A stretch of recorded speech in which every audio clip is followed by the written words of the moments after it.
welcome to the On Farm podcast. It's Anna here with you again this week. Before we start, I have a small plea, if you don't mind. I am a trustee of RHET, which is the Royal Highland Education Trust, and they offer both farm visits and farmers going into schools and a host of online resources, all aimed at teaching children more about food, farming and the countryside. So fairly obviously, they're such a critical charity to rural Scotland because they are helping to educate the consumers of the future. They're running a campaign at the moment called Keep RHET Free and are looking for people to sign up either as a one-off donor, it could be as little as £5, or as a regular monthly donor. So I'd love, please, if you would consider doing that. Secondly, they're organising a fundraising event on the 29th of November, which is going to be in Edinburgh, and the amazing and very well-known Farmers Choir will be performing, and 100% of ticket sales will be going to RHET. If that's your thing, then please do buy a ticket. All information about donating and about the tickets can be found on the RHET website, which is rhet.org.uk, or simply just Google Royal Highland Education Trust. So I'm sorry for the ask, but it's an amazing charity and I'm really, really passionate about it. So thank you very much. But now, as I usually say, please do feel free to grab a cup of tea, make yourself comfy for this week's episode, which, funnily enough, is all about the work of RHET, the Royal Highland Education Trust. So yeah, we're really excited to be at Craigies Farm, Deli and Cafe today, just on the outskirts of Edinburgh. We've just walked past two enormous strawberries, and I mean enormous, about 10 foot tall. And I think they're used in the summertime for selling strawberries and cream and all sorts of delicious things. But we're on our way down to the polytunnels with John, who's going to explain to us what goes on in here, and we can ask him any questions. So over to you, John. Yeah. Well, come on then, kids, into this tunnel here and let's have a look to see what's growing in here. John's quite seasoned at this, so there's probably not very many questions that he hasn't heard and can't answer, so we're in safe hands here. So, does anyone guess what these might be? Apples? Yep. Not apples, no. Do you know? Wild raspberries. They're not wild raspberries, they are raspberries. So these raspberries they're not growing in the ground, they're growing in pots. They're growing in compost. It's like a compost. It's coir. It's crushed up coconut shells. Yeah, so well done. I get immense satisfaction from doing RHET visits. Just seeing kids learning and about farming and how their food's produced. And I think it's really important.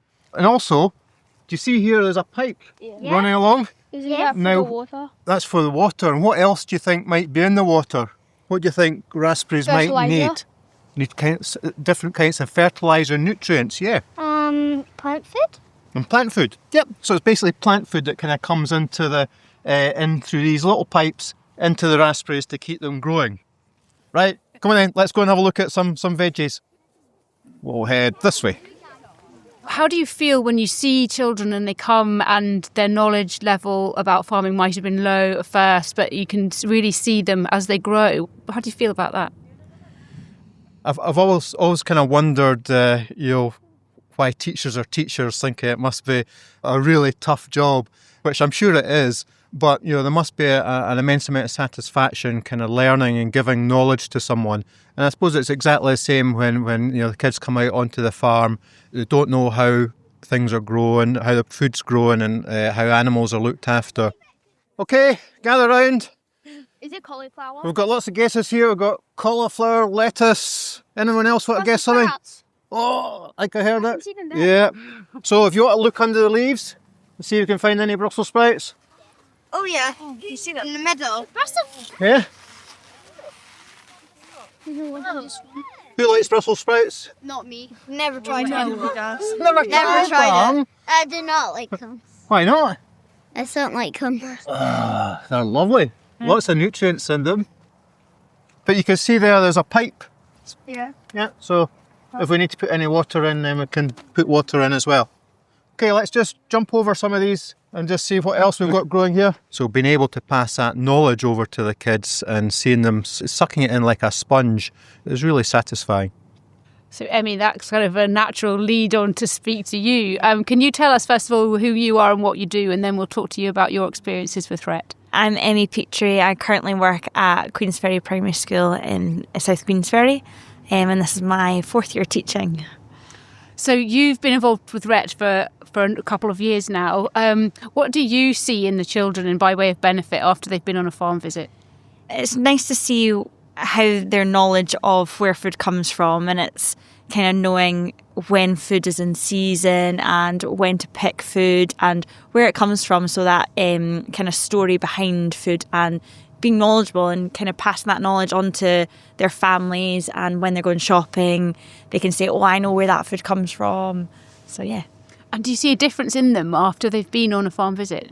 Yeah, they are more knowledgeable and they're more excited to try different foods. I know that I've done tastings with children, and just from the knowledge that they've got from that food, they are more willing to try new foods, which is really exciting. Yeah. And what about you? Do you enjoy it as well? Yeah, I love it. And it's nice to see the smiling faces, and they're so excited to be around farms. And it's knowledge without them really realising it. It's a bit of fun for them, but they're, as you said, picking it up like sponges and just really grasping it and understanding where food comes from. More. These rows here have been harvested. Yeah, because you spotted it. So these are harvested cauliflowers. Let's go over and see if we can find a cauliflower that's not been picked yet. So this one is going to be a cauliflower in sort of February time, so it's still got a lot of growing to go.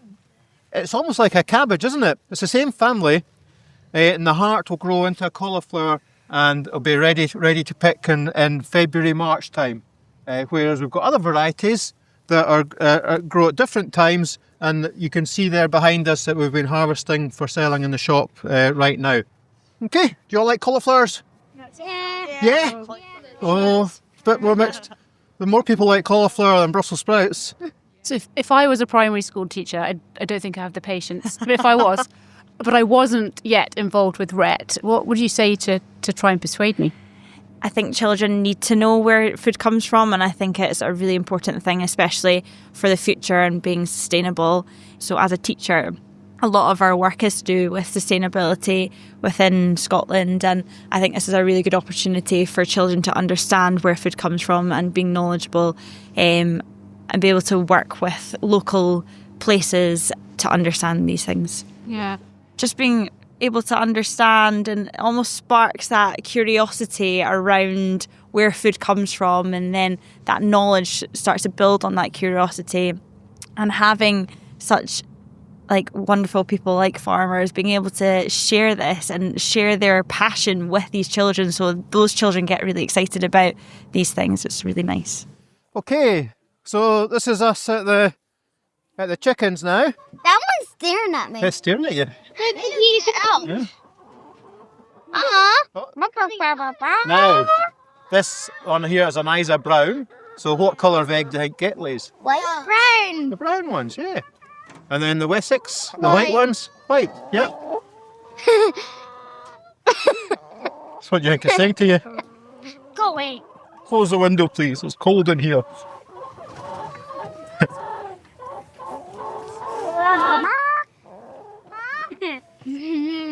You see a chicken's bum? I wouldn't get too close to it. Yes, Bill. Yeah. So, how many eggs do you think a chicken will maybe lay in a week? About 3. 8, no. 7. 7, close. 6. 6, yep.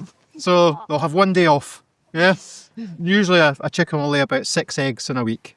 And when they start off, a young chicken is called a pullet. So it's like a teenager. But as the chicken gets older and older, the eggs will get bigger and bigger. Okay, so who all likes eggs? Fried. Fried. Scrambled. Scrambled. Toasted. Toasted. Toasted egg. Toast and egg. John, Emmie talked there about sustainability of food production, but farmers are involved in an awful lot more than just food production when it comes to sustainability. So can you tell us briefly about some of the things that you do here in that regard? Yeah, I mean, that's an important part of the school visit. I mean, it's not really something we went into in detail today, but, biodiversity and how the farmers farm with the environment and nature round about them as well is really important. And, it's a key message that we need to get across. Absolutely. And we're also joined by Sara, who is, what's your job title, Sara? Learning and Development Coordinator with RHET. With RHET. And so is sustainability quite a big part of what you work with children and teachers on?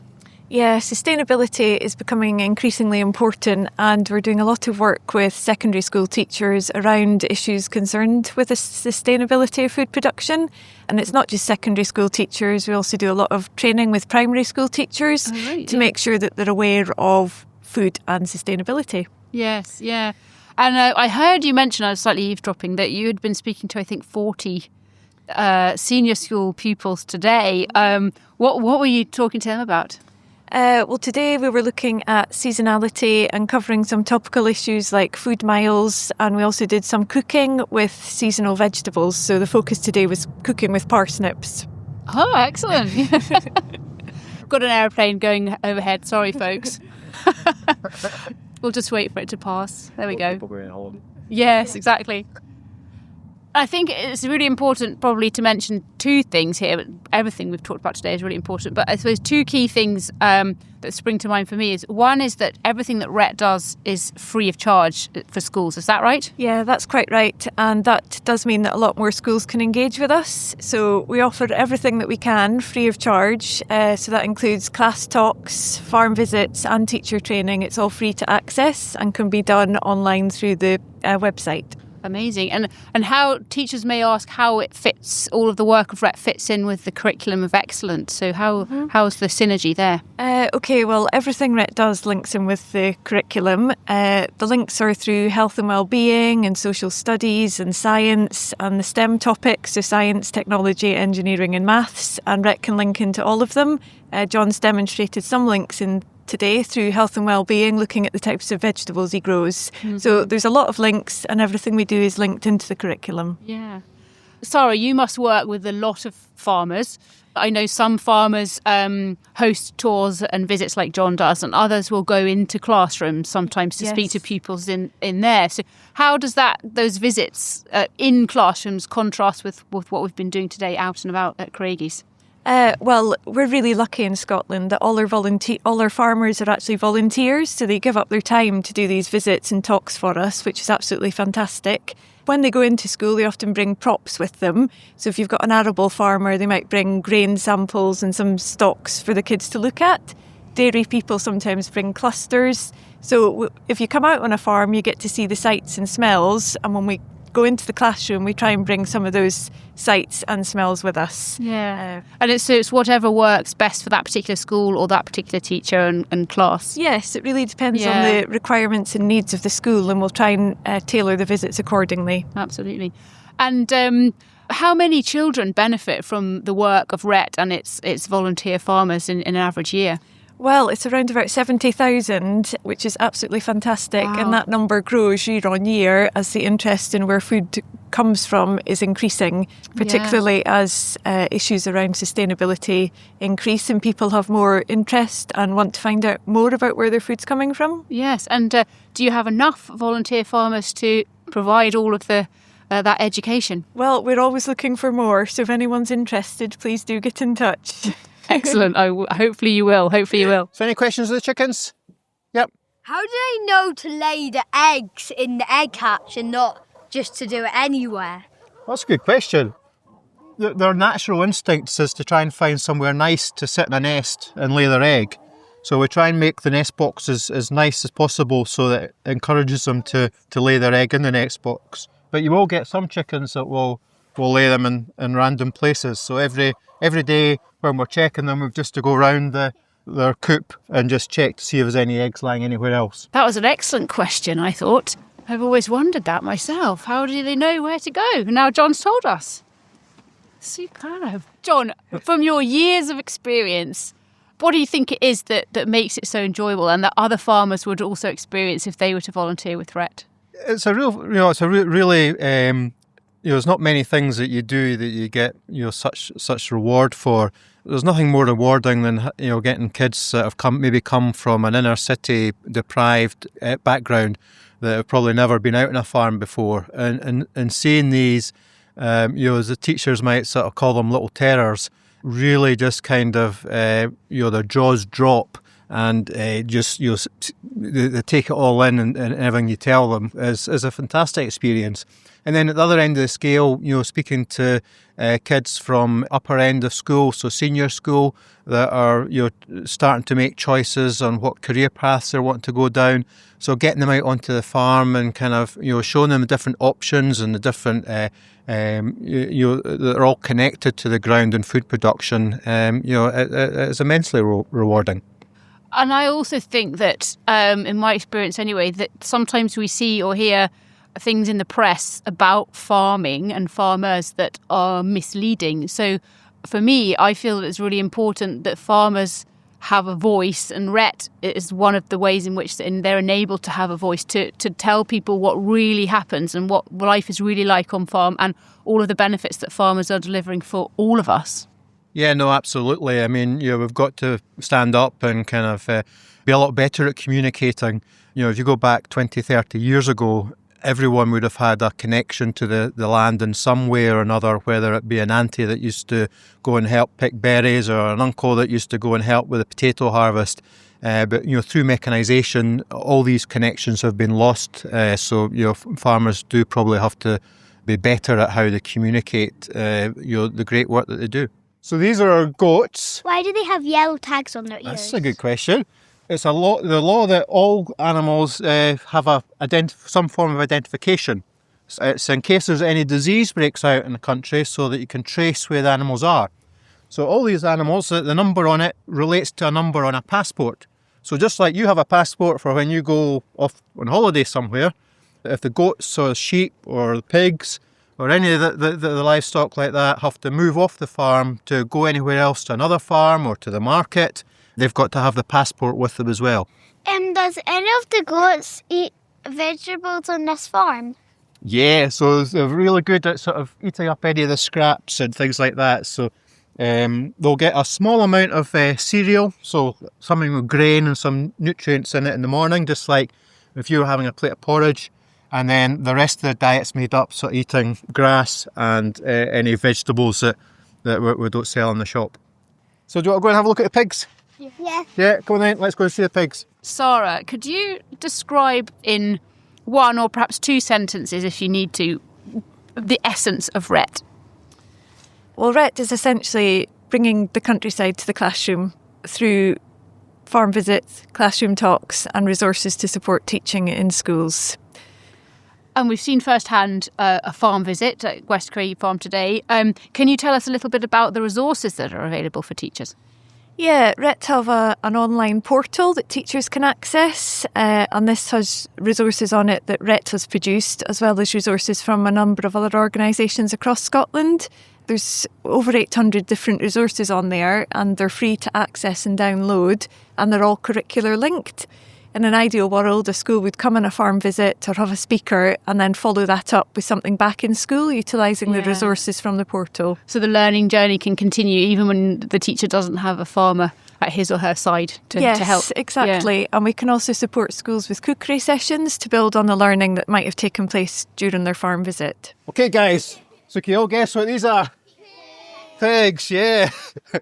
Very inquisitive pigs. I think I'm going to get eaten here. So they're here for meat production. They probably have a bit of a shorter life than what they would if they weren't getting used for that. But they have quite a happy life. So what different cuts of meat do you think we get from the pigs? Pork, yep.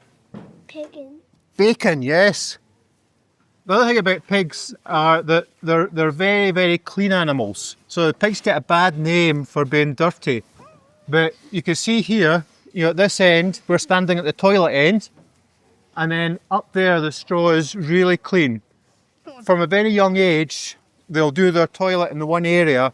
And then where they're eating their food and where they're going to lie down and sleep, they won't do any toilet there. So they keep it nice and clean. I think, John, pigs get a bit of a bad reputation for being smelly as well. Probably, similar thing, but they're not, are they, at all? No, not too bad at all, are they? No. Yeah. Who likes a bacon sandwich? Full show of hands. Yeah. Nearly a full show of hands. RHET is free, as we've discussed, to all teachers. So how do you manage to sustain that? Where does your funding come from? Okay, so RHET are a charity and we get our funding from many different sources. NFD is able to donate to us as a charity, and we have various events throughout the year where we do fundraising to raise funds at a local level to deliver farm visits in particular areas. RHET is unbiased, so all the information that RHET provides is unbiased. So we are out here to provide the facts and the information about how food production works, and it's up to people to decide what they want to eat at the end of the day. Can you spell out the website for us so that people are in no doubt about where they need to go to find these resources? Yeah, the RHET website is www.rhet.org.uk. Excellent. Thank you. Yeah, thank you so much, Emmie. You do an amazing job as a teacher, and thank you for engaging with RHET. John, you've been involved for so many years. You're really dedicated, and I think everybody will appreciate that. And Sara, thank you. You've been a fountain of knowledge, so really appreciate it. Thank you. Thank you. Thank you. What did you like the best? Probably the chickens. The chickens. And why is that? They're just kind of smart. They are, actually. Yeah. And what did you like the best? The pigs. The pigs. Yeah, why do you like the pigs best? Because they're funny. They're funny, they are. They're very entertaining animals, I think, and very intelligent as well, aren't they, John? Yeah. So did no one like my Brussels sprouts the best? Nope. Oh, I'm very proud of my Brussels sprouts. Christmas Day. As we've heard today, RHET is all about bringing farmers and the working countryside and its practices to life for young people. We've had an amazing tour, and I think everything that we've learned is, to me, is really important that children understand where their food comes from, what farmers do when they're producing that food, but also what farmers do to protect Scotland's world-renowned countryside. So it's been an amazing day, and I think we've all thoroughly enjoyed it. So we've heard today about all of the benefits that RHET delivers for farmers, for school teachers and for school children. And we also heard that they're a charity, so they rely on fundraising. So if, having listened to the podcast today, you think they're a worthy charity and you'd like to support their work, we'd love if you could please do so. So just visit the website on www.rhet.org.uk and you can find out all you need to know. Thank you so much.